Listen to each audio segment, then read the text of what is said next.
So lack of new habits. Most of our behaviors are habitual, and habits, take years to form. I'm sure you've heard the saying, right? Thousands of times you have to do something again and again to make it a habit, or spend X number of hours, right? Um, so that means you have been doing some of these certain habits for decades, right? Some of these that you're trying to change. So when you have dealt with the emotional trigger side of these habitual behaviors, and you are no longer, doing them, they must be replaced with some other new behavior that is more positive to you, your marriage, your life, your kids, right? And this is important because if you fail to replace the old behavior with a new one that is constructive, then anytime new situations arise that you haven't actually experienced before, it could kick you back into the old habit. So let me explain this.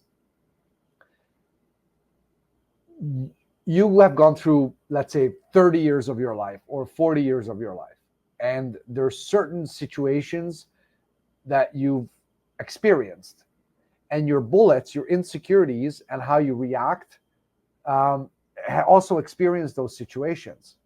And there are situations you have not experienced yet. I'll give you an example. Let's say I'm 25 years old. I've dealt with all my bullets, but I've never had anybody pass away that's really close to me. And somebody passes away. And I haven't replaced my behaviors, my old behaviors, with new ones.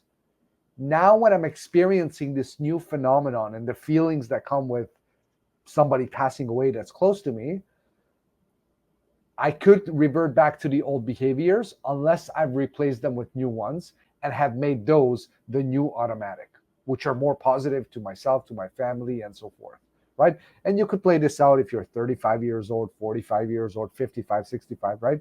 There are things that obviously, the older we get, the less the probability that we'll experience something that we've never experienced before, but it's still possible. And when you're trying to work on your marriage, which on average is typically between, ages of 30 to 55, a lot of new things that can come in your way, right? So for certain situations that you have experienced, this may not be the case, but new ones, yes.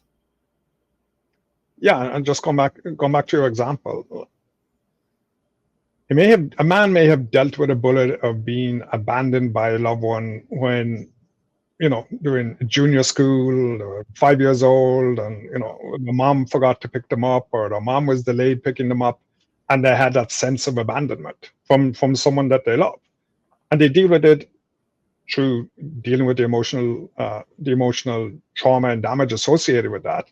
And yes, later in life, a loved one, could be their mom, could be, an uncle, a relative, dies. So the scenario is different, but it is actually a great avenue to see, hey, does that same sense of being abandoned by someone I love actually turn up? Right? So it'll help them to see, hey, how much of that bullet, how much of that insecurity have I actually dealt with?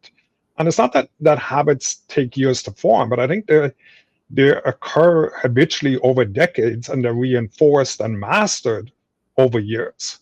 It's the same as bullets and insecurities, right? The bullet and insecurities of being abandoned by someone you love as a 5-year-old, situations in life and experiences in life just reinforce that habit until it's dealt with.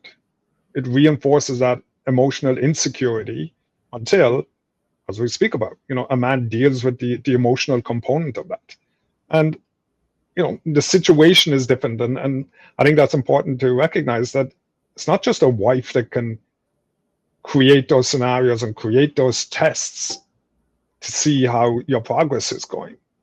The tests are available in the entirety of your life. I used to hate when somebody cut me off at traffic lights. Okay, what was that about? Was it that sense of being bullied? Was it, back to the playground in school again? Was it a sense of, oh, that's not fair? Why is that person's time more valuable than my time?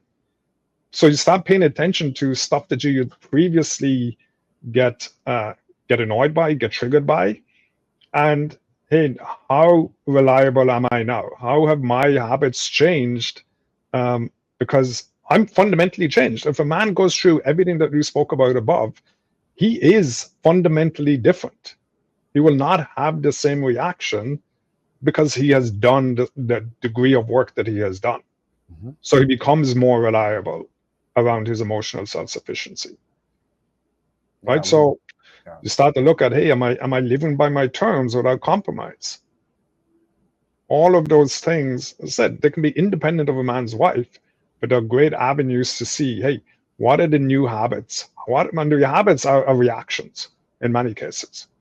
Right? The man choosing not to eat the chocolate is a reaction to a scenario previously that he would have eaten the chocolate. Right? So developing new habits, and you pay attention to, hey, what are my response habits now looking like versus when I wasn't emotionally self-sufficient?